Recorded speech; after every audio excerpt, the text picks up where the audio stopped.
Whenever there is a war, there is certainly a massacre of many innocent living beings, such as boys, brahmanas, and women, whose killing is considered to be the greatest of sins. They are all innocent creatures, and in all circumstances, killing of them is forbidden in the scriptures. Maharaja Yudhishthira was aware of these mass killings. Similarly, there were friends, parents, and preceptors also on both sides, and all of them were killed. It was simply horrible for him to think of such killing, and therefore he was thinking of residing in hell for millions and billions of years. Verse number 50, I'll chant myself. Naino Rajna Praja Bhartur Dharma Yuddhe Vado Disham Iti Menatu Bodhaya Kalpate Shasanam Vachaha. Translation. There is no sin for a king who kills for the right cause, who is engaged in maintaining his citizens, but this injunction is not applicable to me. Purport. Maharaja Yudhishthira thought that although he was not actually involved in the administration of the kingdom, which was being carried on well by Duryodhana without harm to the citizens, he caused the killing of so many living beings only for his personal gain of the kingdom from the hands of Duryodhana. The killing was committed not in the course of administration, but for the sake of self-aggrandizement, and such as he thought himself responsible for all the sins. This chapter speaks about praise by Queen Kunti. Krishna, after saving Maharaja Parikshit from the weapon of Ashwatthama, was about to leave to Dwaraka. At the time, Maharani Kunti came and offered her wonderful prayers by acknowledging the Krishna's supremacy and his constant protection given to Pandavas. After hearing the wonderful prayers by Queen Kunti, Krishna smiled at her and was about to leave for Dwaraka. At that time, Maharaja Yudhishthira came and told Krishna, please don't go. Please stay with us for some more time. Because he was constantly lamenting for killing so many people on the battlefield.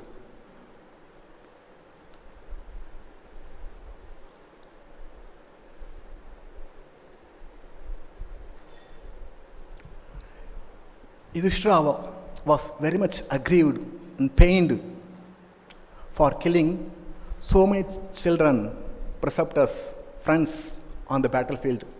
Was crying like an ordinary man.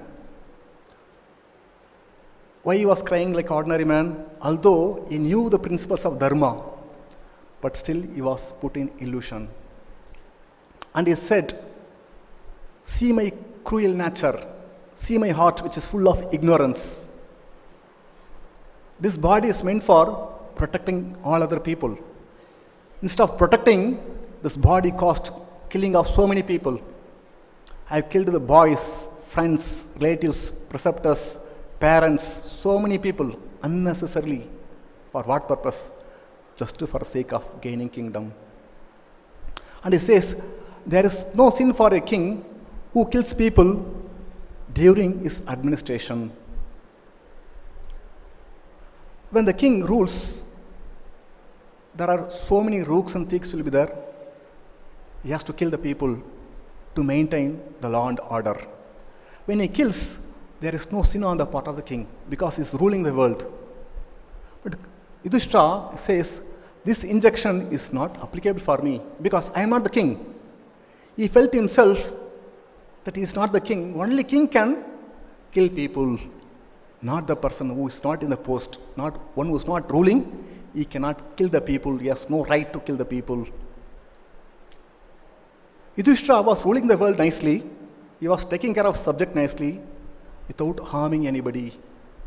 Because of my personal desire, it's due to my personal desire, I fought with Duryodhana to get back my kingdom. And this caused the loss of so many life. This was his lamentation. Although Yudhishthira was sufficiently instructed by sage Vyasa, other rishis, and personally by Krishna himself, still he was not convinced. Krishna personally instructed Yudhishthira, don't worry, you are not the cause. You have done your duty. But still he was lamenting. He was not convinced even by the instruction of Krishna. Being a super soul of Yudhishthira Maharaj, Krishna did not allow Yudhishthira to get convinced. Why? The reason is he should take instruction from Bhishma, who is another exalted devotee of Lord Krishna. Actually, Krishna wanted to glorify Bhishma Deva. Therefore, he put Yudhishthira in illusion. Although Krishna personally instructed Yudhishthira, he was not convinced. When he gets instruction from Bhishma, he will be convinced. This is another sign of Krishna's supremacy in terms of glorifying his devotees. He always eager to glorify his devotees. He doesn't want to take any glorification. He could have told, I am Lord, I convinced him. So, although I am Lord, still I could not convince him. See my devotee, exalted devotee. Because Bhishma was the reservoir of all the departmental knowledge. So, when Bhishma leaves the world, he was about to leave. When he leaves the world, naturally all the knowledge will go with him. Therefore, Krishna wanted Yudhishthira to hear the instruction from Bhishma that will be good for humanity.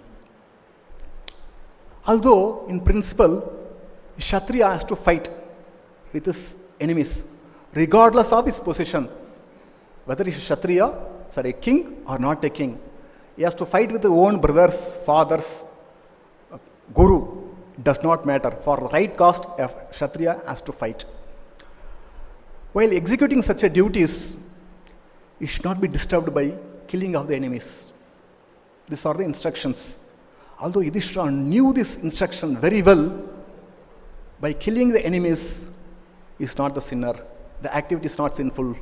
But still, he was put into illusion so that he might get instruction from Bhishma Deva. Just like Arjuna was put in illusion before the battle, so that he got instruction from Krishna for the good of humanity. Similarly, Bhishma also will get instruction, Yudhishthira also will get instruction from Bhishma for the good of humanity. In the battlefield, a Kshatriya or a king, while fighting with the enemies, who is enemies of him, is eligible to go to heavenly planet. Just as a Brahmanas, by killing animals in the sacrifice, even they are eligible to go to heavenly planet. Whether killing people on the battlefield or killing animal in the sacrifice, they are not considered to be an act of violence.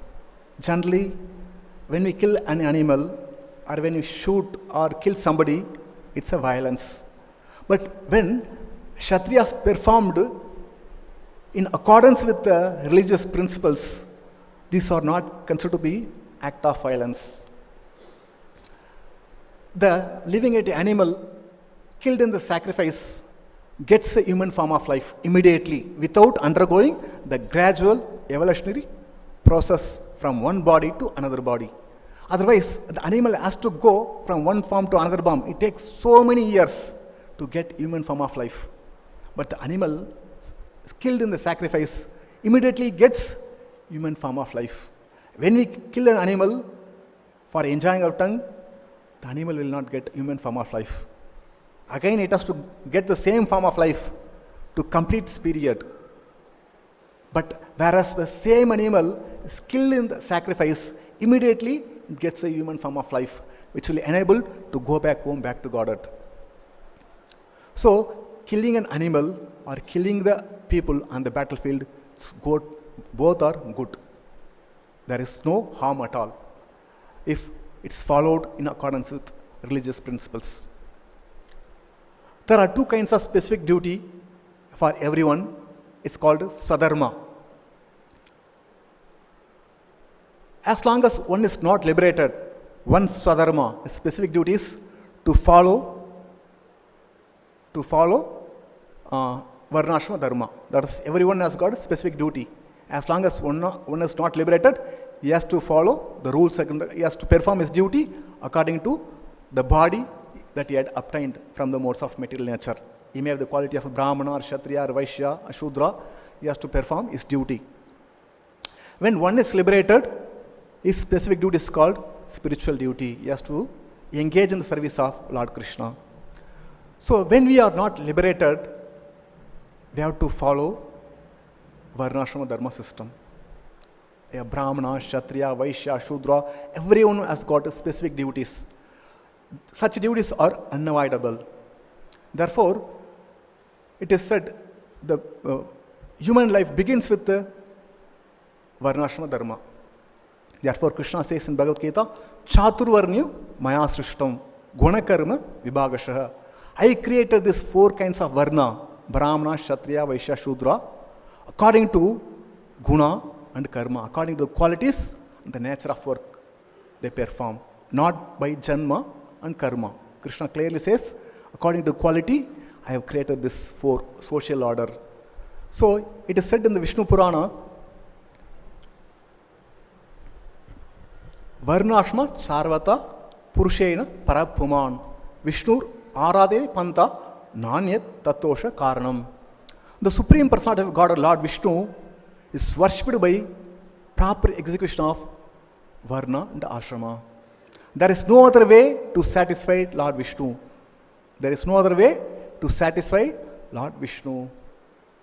So, everyone should be situated in any one kind of ashrama, either varna or ashrama. Either it should be a Brahmana, Kshatriya, Vaishya, Shudra, or Brahmachari, Grahastha, Sannyasi, or Vanaprastha. One should be situated in any one of the varna and ashrama.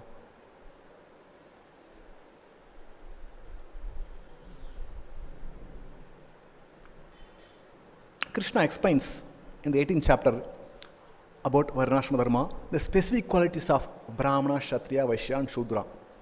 Krishna says, Shamo Dhamma Tabashocham Shantir Arjum Evacha Jnana Vijnanam Astikyam Brahma Karma Subhavacham.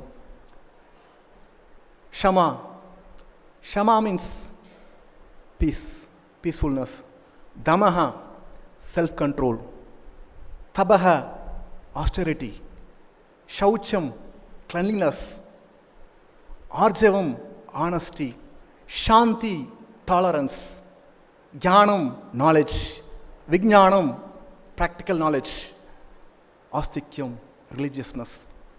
These are the qualities of a Brahmana by which they work.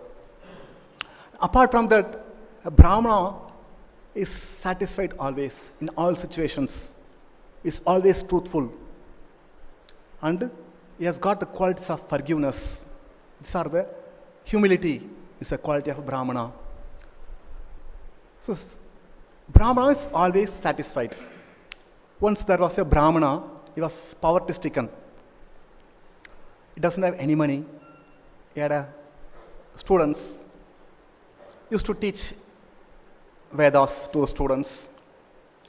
The king of the place came to know about this Brahmana who is poverty-stricken, and he was very famous, well known to the people.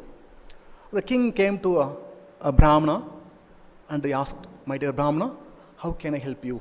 You are poverty-stricken. I want to help you. Who said I am poverty-stricken? I am satisfied. My students go out and bring some rice, and I cook the rice. There is a tamarind tree. I pluck some leaves and make chutney and take with the boiled rice. I am completely satisfied. I am not poverty-stricken at all. Brahmanas will never chase after any material things. This is the quality of Brahmana. Simply satisfied. In all situations, they will never hanker after anything. And peacefulness. Peacefulness means a Brahmana never gets disturbed due to dualities like happiness and misery, heat and cold, honor and dishonor.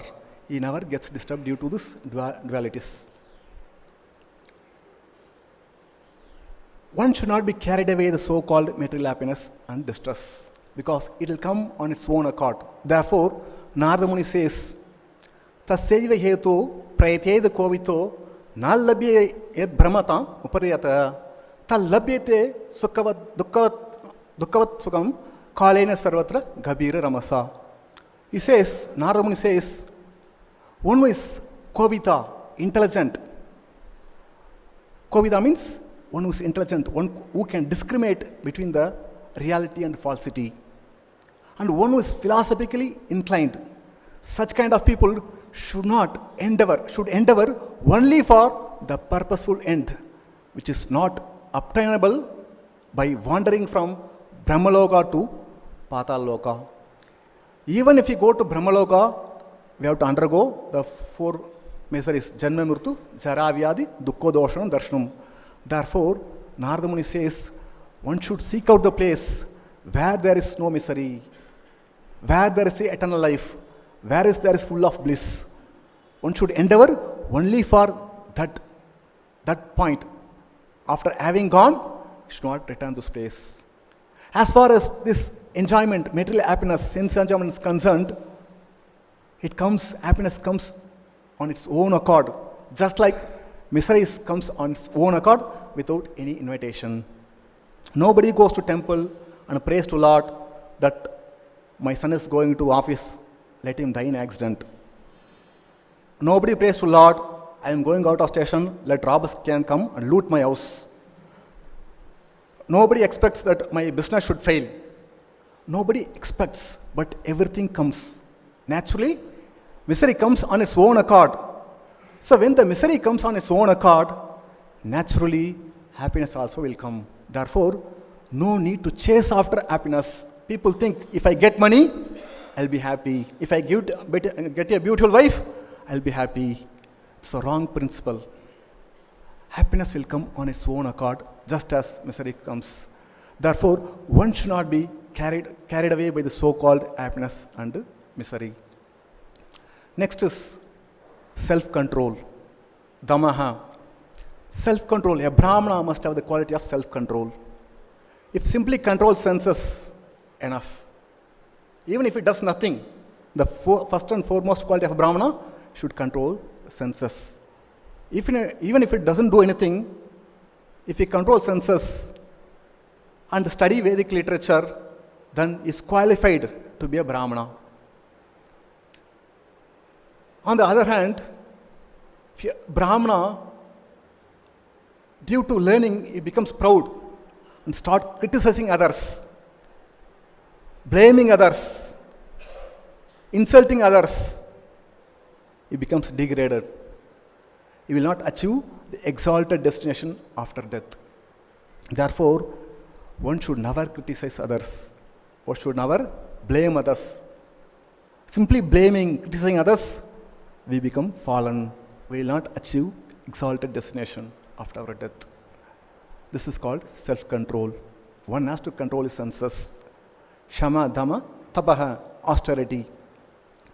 Austerity means one has to undergo suffering voluntarily for the purpose of purification. Just we have to get up morning at 3:30. It's very difficult to get up at 3:30, even winter season. Winter season, it's very difficult to get up. You have to take bath, come for darshan, attend Mangalarati. It's very difficult. But one has to take this tapasya. One has to take the suffering. This is called tapasya. Our schedule will be hectic, whether in office or anywhere. Nonetheless, one has to chant 16 rounds. This is called tapasya, austerity. We have to follow. It's very difficult, but nonetheless, we have to follow for the purpose of purification. And we have to follow Ekadashi, fasting from grains. But we do feasting from non-grains. Somehow we want to adjust. Ekadashi Vrata. Vrata means what? There is a demand of the body, should reduce it. Suppose we say that today onwards we should not eat varai. Within 1 month we will find out some alternative product Within 1 month, they'll find at least 2-3 products to substitute for I. And what are the items? So many items. Beetroot halwa, carrot halwa, chips, so many items. This is not called vrata. Vrata means one has to undergo voluntary suffering just for the sake of purification. By eating, we cannot control senses. Therefore, at least once say 15 days, should reduce our eating, reduce the demands of the body. It is said we should not take anything on Ekadashi. It's very difficult for us. Okay, at least you take water. If not possible, take some milk. If not possible, take some fruits. If not possible, take some vegetables. That's all. Not to eat jamun or carrot halwa, beetroot halwa, chips. So many items. Ekadashi is not meant for eating all things. Should control our senses. At least once say 15 days. Every day we eat. At least once say 15 days, we should reduce our bodily demands for purification. Like we have to follow fasting till noon for the appearance days of acharyas. We have to follow. So on the day also we don't want. Fasting from grains, we can eat some other items. Just take water, at least take milk. Should not eat much thing. We cannot control our senses. This is called, therefore, Rishabhadeva says, Nayam deho de bhajam nirloke kashtan kaman haryate vidbhuchami tapo divyam putrakayana saddam shuddhet yasmat brahma saukyam pranantam.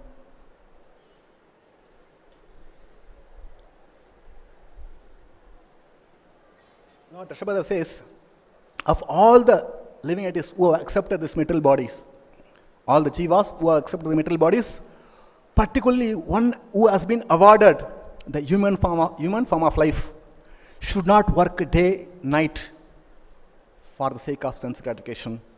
Should not work day and night for the sake of enjoying our material senses. That's available even for dogs and hawks that eat stool. The human form of life is meant for tapo divyam, to perform penance, austerity, in order to achieve devotional service. When we perform tapasya, our heart gets purified. Once our heart is purified, then we'll enjoy Brahma Sukha, which is eternal. Maya Sukha is not eternal, it's temporary. And it leads so many suffering. Whereas Brahma Sukha, it gives eternal happiness. The human form of life is meant for to enjoy eternally, not to enjoy for short time. No intelligent people will think of enjoying for short time. Intelligent people will always think of how I can enjoy eternally. Therefore, Rishabhadeva says, one has to perform tapasya. When we get the human form of body, we have to perform tapasya to purify ourselves and to enjoy Brahma Sukha. Now, next is tolerance or shaucham, cleanliness. External cleanliness and internal cleanliness. External cleanliness is what? We have to take bath. As soon as we get up, we should take bath. We have to go and clear our bowels. Sometimes we have to take bath. When we visit some place, dirty place, we have to come and take bath. This is called external cleanliness. And internal cleanliness, that is how to clean our heart by chanting Hare Krishna mantra regularly. Then tolerance, shanti, tolerance. One should not get disturbed by so-called miseries. Or sometimes there will be so many inconvenience. One should not get disturbed due to inconvenience. There was a king. He was living in the kingdom. The kingdom was, there was compound wall. Inside there was a garden. He was sitting in the garden under one mango tree. So after the mango tree, there was a boundary wall, some 10 feet boundary wall. And the mango tree, it has got many branches. Some branches has gone out of the compound wall. It has got nice mangoes, ripened mangoes. There was one Brahmana and his son, small boy, 5-year-old boy. They were walking on the road. Because summer, this boy was feeling hungry. And he saw the nice mangoes, ripened mangoes. He was tempted. by seeing the nice mangoes. Then what he did, he took one stone and he aimed at the mango. The stone went and hit the stem of the mango, and mango fell down. This boy caught the mango. And what the stone did further, it went and hit the head of the king, because he was sitting under the tree. But the boy did not know, because he hit, and after that stone went and fell, forehead of the king. Immediately blood started oozing out of the king's head.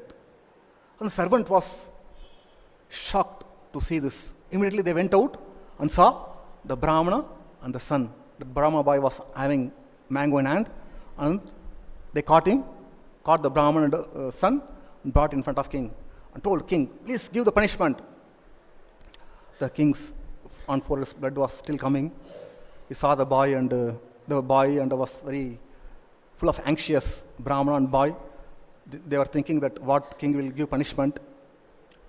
The king asked the boy, my dear boy, did you hit the mango? It's the stem of the tree to get the mango. Yes, my dear king, but not to hit you. I did not have any intention to hit you. My intention is to get the mango because I was feeling very hungry. That's all. Okay, you hit. What did the tree give? The tree gave mangoes. This is the mango, see. This is what I got. After hitting the tree, I got this mango.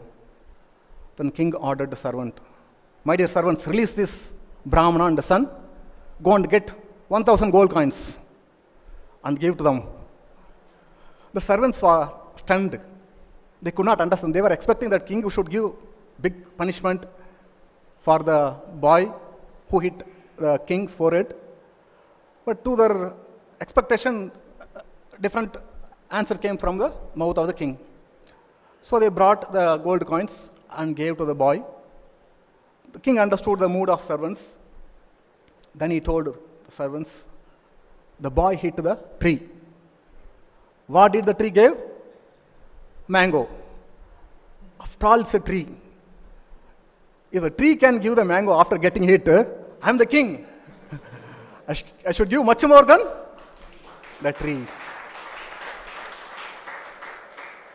This is called quality of. If I do not give, then I become much cheaper than the tree. This is called the quality of tolerance. One has to tolerate all the insults. It does not matter. Even beaten, cheated, insulted, one should tolerate and do best thing to a person. There was one question asked by Yudhishthira to Bhishma. My dear Bhishma, my dear grandfather, if one in the assembly of people spoken by some rooks or ignorant fool, harsh words, insulting words, what a person should do?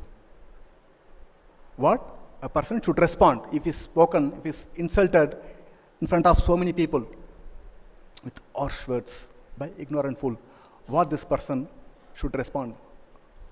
Bhishma said, if one, without getting angry, remain calm, then he'll take away all the pious deeds, good karma of the person who spoke harsh words. Who spoke harsh words. And whatever bad karma he has done, the person who got the scolding,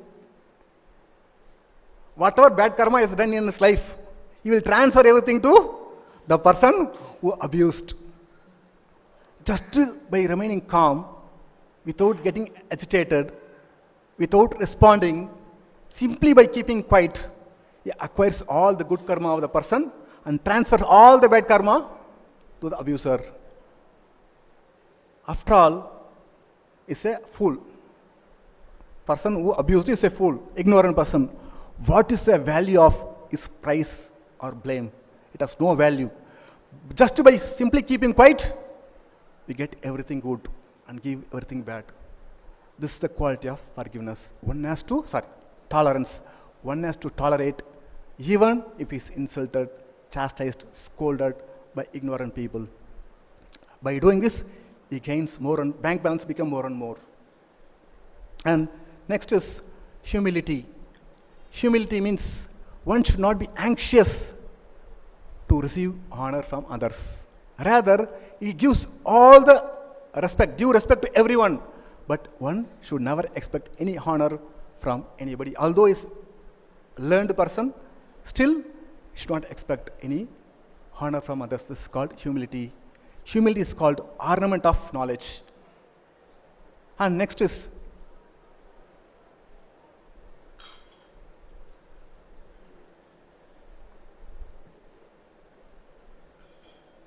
knowledge. Next is knowledge. Knowledge means one who knows the difference between matter and spirit and control of the both. This is the quality of Brahmana. Forgiveness. The qualities of Brahmana, the nature of Brahmanas is to forgive. Simply by forgiving, one pleases the Supreme Lord. The beauty of Brahmana, beauty of devotees, to forgive others. So these are the natural qualities of a Brahmana. Next, Krishna explains about the qualities of Kshatriya. Shauryam Tejo Dhriti Dakshim Idye Chapi Apalayanam Dhanam Ishvara Bhavacha Shatram Karmas Bhavachum. Shaurya, heroism, Teja, power, Dhriti, determination. Shauryam Tejo Dhriti Dakshim, resourcefulness. Dhanam, charity. Dhanam, courage in the battlefield. Ishvara Bhava, leadership. These are the qualities by which a Kshatriya works. Dhana, a Kshatriya, a king, becomes famous for his charity, for his performing sacrifice, and by giving protection to those who have taken shelter of him. A king becomes very famous for doing all things. Even take Duryodhana, although he was like a demon, still he would give charity to Brahmanas. Karna, most exalted in giving charity to Brahmanas. Jarasandha, he also would never refuse to give charity to Brahmanas.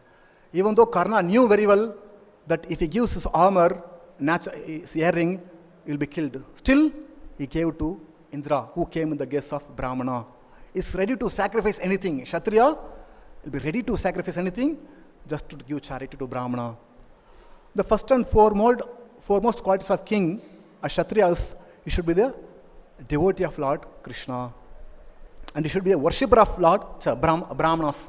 King should be the worshipper of Brahmanas and should be straightforward and should be humble. He should be devoted to the Vedic literature and he should not be indulgent in boasting about himself. These are the qualities of a Kshatriya. Like Shibi Maharaj is the greatest example for giving shelter to one who was taken surrendered to him. Shivi Maharaj was well known for his charity and giving protection. It's called Ishvara Bhava. Ishvara Bhava means one who give protection to the surrendered soul. Krishna also says the same thing at the end of Bhagavad Gita. Sarvadharman Parityaja Mahamekam Sharamja. Surrender to me, I'll give protection. Don't worry. A king also does the same thing.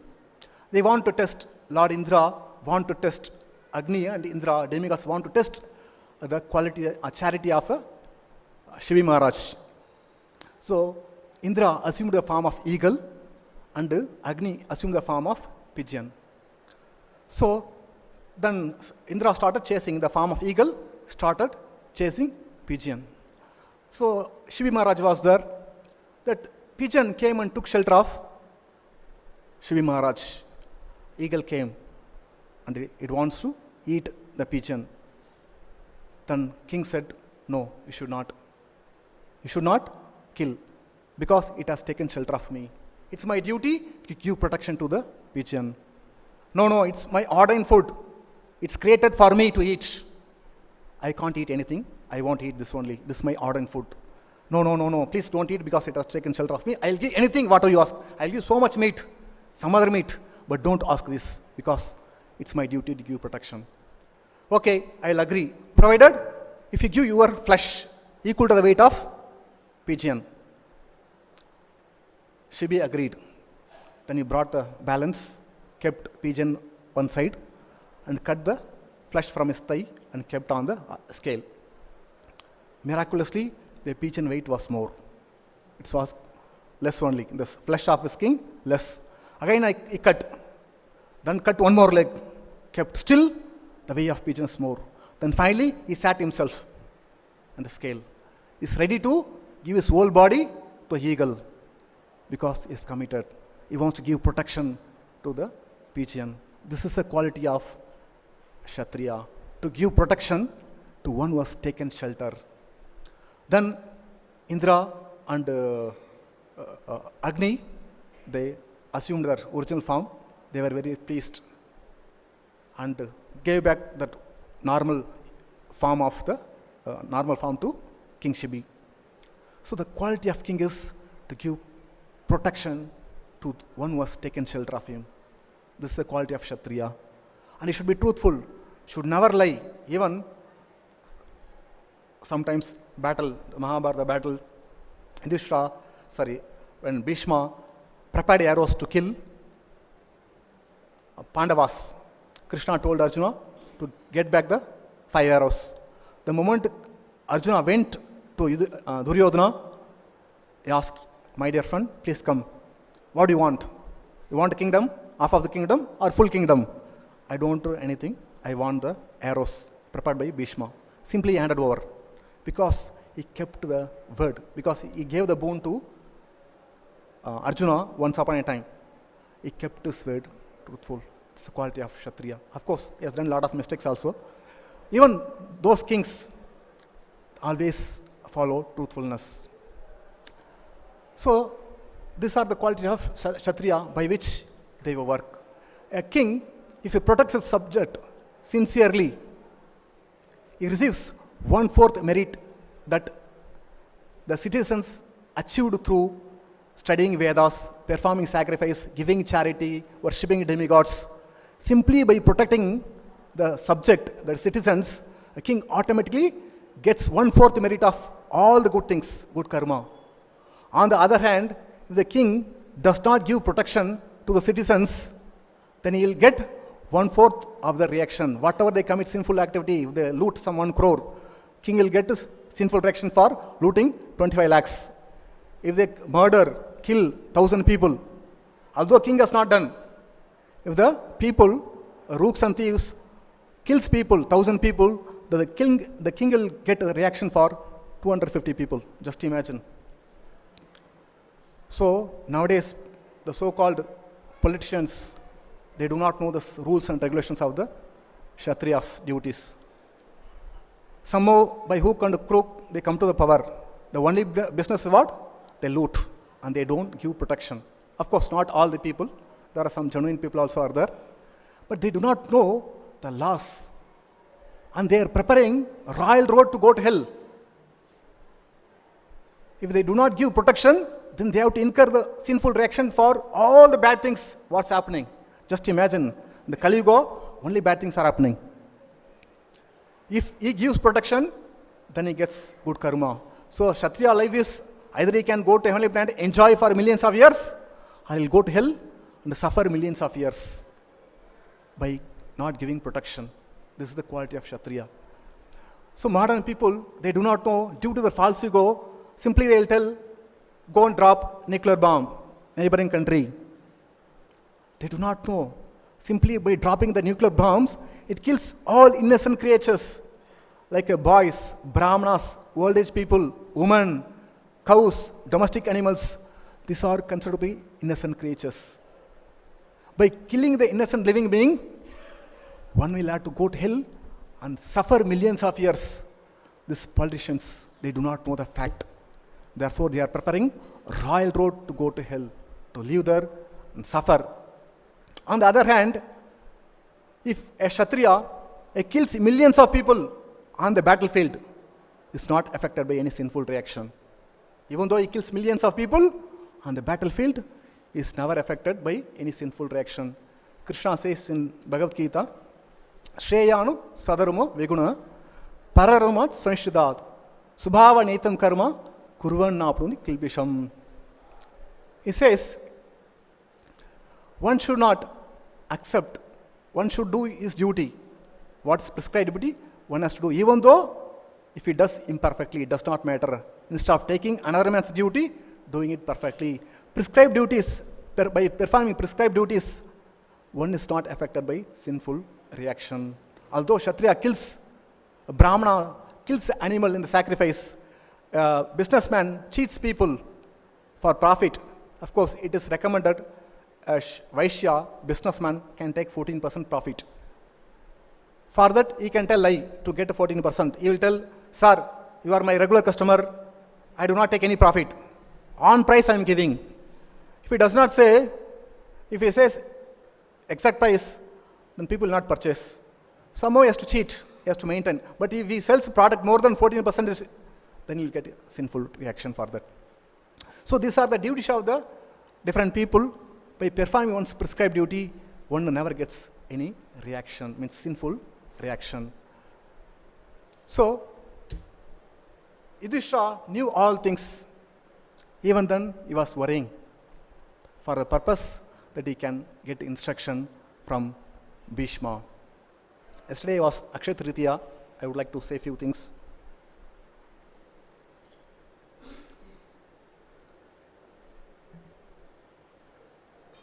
Akshaya Tritiya day, the Mahabharata, Vyasadeva began to compile this Mahabharata with the help of Ganesha.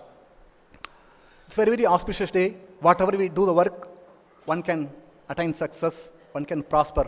Therefore, people and all, they start new business, do a lot of auspicious activities. And the most important thing is a king or any administrative head should worship on this day Lakshmi Narayana with gratitude and devotion for keeping his subject happy and prosperous. Instead of worshipping Lakshmi Narayana, people are running to jewelry shop to purchase gold. Wherever you see, on the day, the jewelry shop is full of people. They think, if I purchase jewel on the day, it will multiply. Let us see, purchase 10 gram and keep on the cupboard. It's not going to give birth next year. If people falsely think by getting gold on this day, it will multiply. No intelligent person will decorate his body with gold. Intelligent people will decorate the soul with the qualities of humility, forgiveness, tolerance, patience, selflessness, all the good qualities. Because we have to develop good qualities to decorate the soul, not to decorate the body. Because this goal, what is the gold?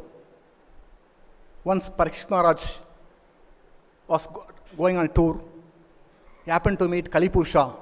He was beating cow and bull. Then he wanted to kill Kalipurusha. Immediately Kalipurusha surrendered to Parikshit Maharaj.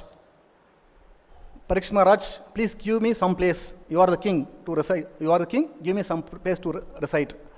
Therefore he awarded to Kalipurusha, Dyutam Panum Sriya Suna Yatra Adharma Chaturveda. Go to the place where gambling is happening, meat eating is happening, drinking, intoxication, and prostitution happening, illicit sex happening. Go to the place, reside there. Therefore, Prabhupada set up a principle, 4 regulative principle, considering this. By keeping this 4 regulative principle, one keep the Kalipurusha far away. Kalipurusha said, no, please give me one more place. It's not enough.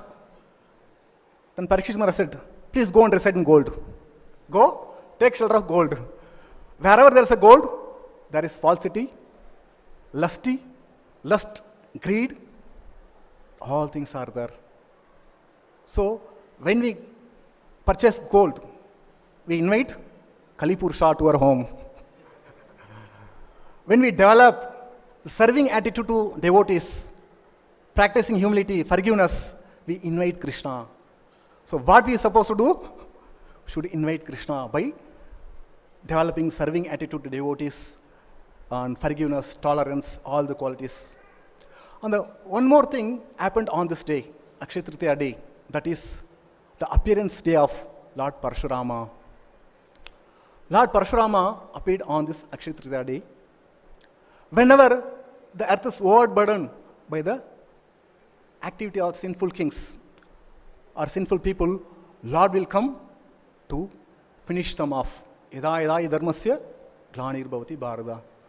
So whenever the earth is overburdened by the sinful kings, Lord will appear to finish them. Lord Parashurama appeared to kill all the Kshatriyas on the surface of the world who are sinful. I'll explain the story of Parashurama. It's very important. Pururava and Urvasi had 6 sons. So one of the sons is called Sutayu, Ayu, Sutayu, Satyayu, Raya, Jaya, Vijaya. These are 6 sons of Pururava. Sutayu's 14th descent was Gadi. 14th generation was Gadi. Gadi had a beautiful daughter named Satyavati. There was a Muni called Richika Muni, Brahmana. He came and asked Gadi, please give me your daughter. I want to marry your daughter. So the Gadi said, you go and get 100 horse as a dowry, then I'll give my daughter to you. Because he was in dilemma to give or not to give. Because a beggar, how can he maintain? So at the same time, he cannot refuse. If he brings a dowry, I can give my daughter. Somehow the Rishika Muni brought 100 horses from Varuna and gave it to king and got married to Satyavati. So Satyavati and Satyavati mother, that is Gadi's wife, both of them want to have a son. Therefore, mother-in-law and wife, both of them requested Richika to prepare an oblation so that we'll get son. So Rishika Muni prepared oblation with the Brahmanical mantra for his wife because he's a Brahmana. He wanted to beget a Brahmana son. And he prepared one more oblation with Kshatriya mantra for his mother-in-law, who is a Kshatriya. So he prepared oblation and kept it and went to take bath. So the mother-in-law thought, that's a mother of Satyavati, she thought generally husband will be attached to wife. Certainly you would have prepared oblation with higher power mantra for his wife.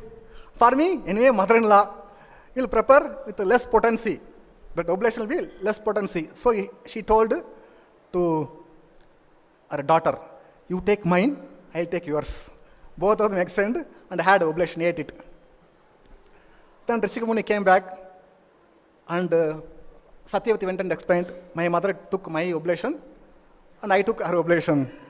Rishika Muni became very upset and angry. Then he told, your son is going to become fierce Kshatriya and your brother is going to be a learned Brahmana.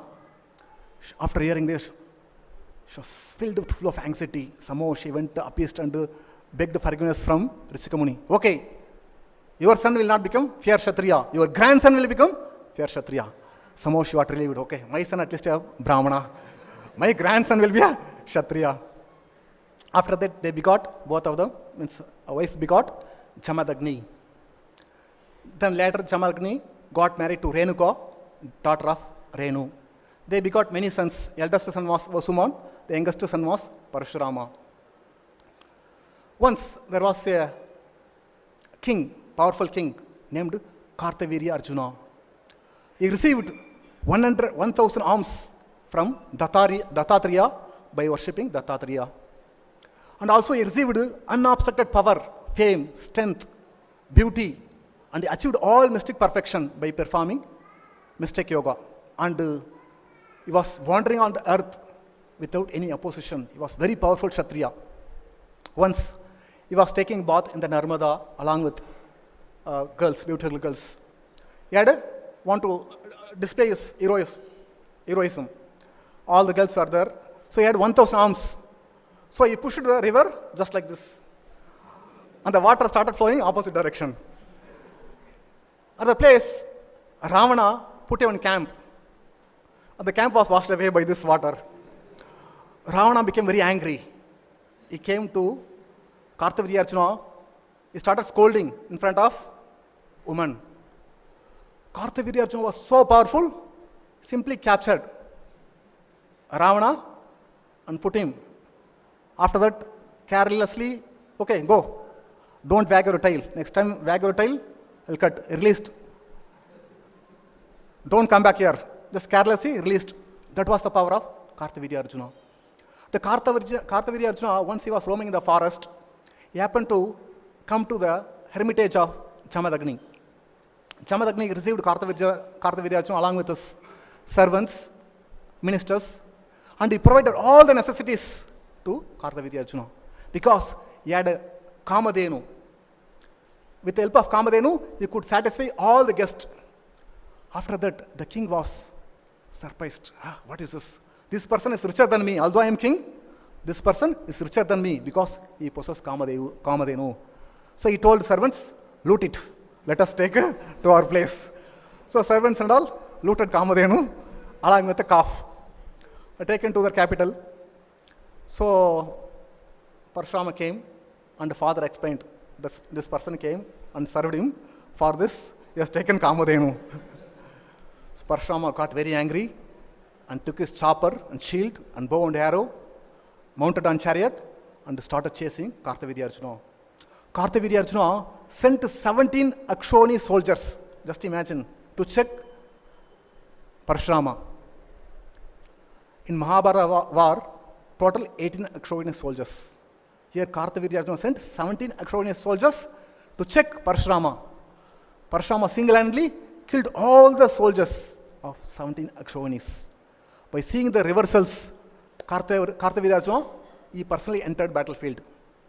He had 1,000 arms. He fixed 500 arrows in 500 bows. Simultaneously released all the 500 arrows. But Parashurama, with single bow, he released enough number of arrows that smashed all the bows and arrows of Kartavirya Arjuna. Then nothing was there. It was so powerful. He started uprooting all trees and mountains, started throwing at Parashurama. With his weapon, he smashed all the things. Finally, with his axe, Parashurama cut the hands of Kartavirya Arjuna and finally cut the head of Kartavirya Arjuna. Then after that, killing him, then all the sons of 10,000 sons he had. By seeing this, although he was a powerful person, but he was killed by Parashurama. Then this 10,000 sons of Kartavirya Arjuna ran away in different direction to save their life. Then Parashurama brought the Kamadhenu along with the calf and came to father and explained how he killed Kartavirya Arjuna and all the 17 Akshoni soldiers. After hearing this, Jamadagni felt very unhappy. My dear son, you should not have committed this. King is considered to be a embodiment of all the demigods. He is a representative of the Supreme Personality of Godhead. He committed insignificant offense. For this, you have killed him. We are all Brahmanas. We are all Brahmanas. We are worshipped by people in general. For what? We have got the qualities of forgiveness. Because it is the quality of forgiveness, even Lord Brahma achieved the post. Therefore, the duty of Brahmanas to culture the qualities of forgiveness. Simply by forgiving others, the Supreme Lord is pleased. You have committed very great sin. Even killing a king is greater sin than killing a Brahmana. Therefore, Jamadagni said to Parashurama, please go to different holy places and perform devotional service to atone for the sinful reaction. Then Parashurama visited different holy places and came back. Once, one king of Chitraratha, Gandharvas, he was taking bath in Ganges. Renuka, wife of Jamadagni, went to bring water for the rituals. So when he went to bring water, he saw the Chitraratha, the Gandharvas, so beautiful, and he was sporting with so many apsaras. So she was inclined towards him because he was so handsome and he was surrounded by so many beautiful apsaras. She also committed adultery in her mind because she was somewhat inclined to enjoy with him. Then suddenly she came to know, oh, I committed mistake, I should take water because my husband is waiting for the evening ritual. She brought the water and put in front of Jamadagni and with folded hands standing at the threshold of house. Then Jamadagni, somehow he understood that she committed an adultery. Then immediately he called the sons. My dear sons, kill this woman because she committed adultery. The sons disobeyed. No, we cannot kill. She is our mother. How can we kill? He was very angry. He became very angry. Who? Jamadagni. He called, Parashurama, come. First kill your brothers. Then next kill your mother. because she committed adultery in her mind. Parashurama knew very well the power of his father. Immediately took his sword, cut the head off all his brothers, cut the head off his own mother. Jamadagni was very much pleased. My dear son, I am very much pleased by your activity. No, you ask any benediction, I will give you. Parashurama asked, please bring back my mother and my brothers. And they should not know that I have killed them. Because he knew the power of Jamadagni. This is called intelligence.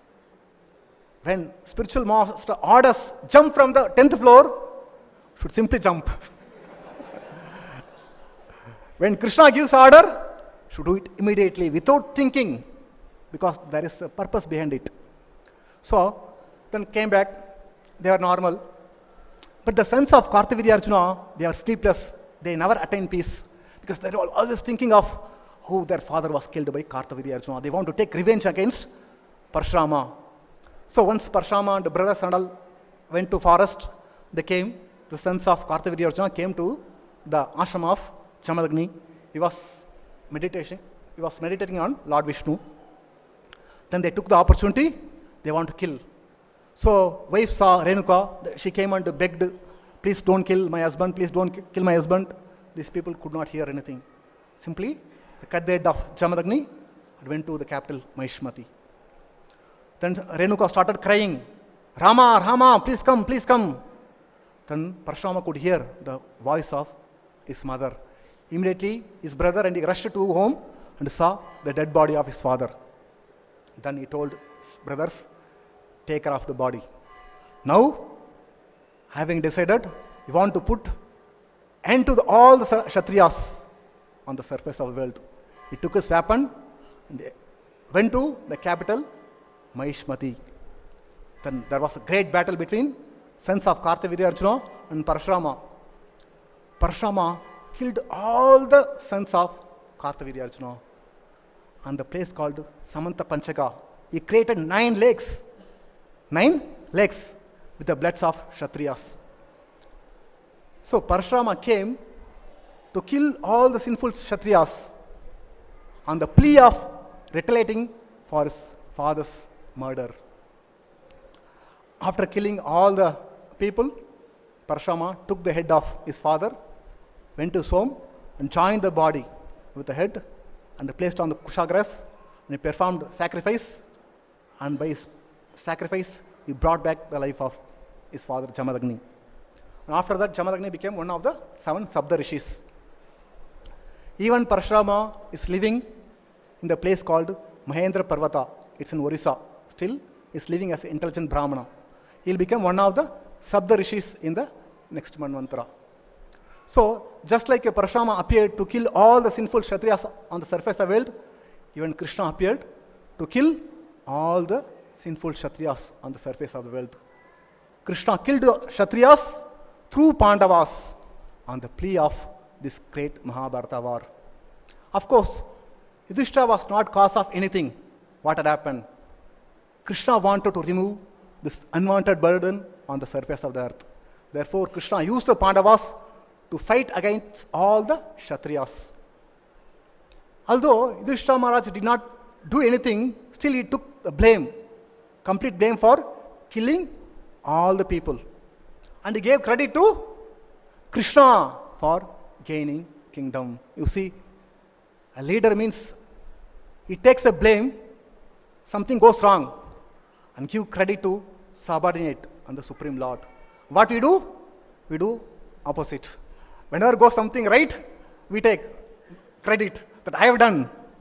Something goes wrong, I am busy with my work. I told these boys, somehow they messed up.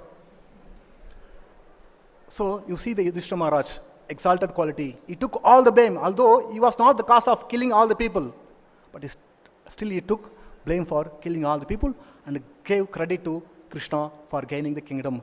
This proves that he is a perfect devotee of the Lord Krishna and fit to receive transcendental knowledge from Bhishma. This is the purport of this verse. We'll end the class. Srimad Bhagavatam ki, Srila Prabhupada ki.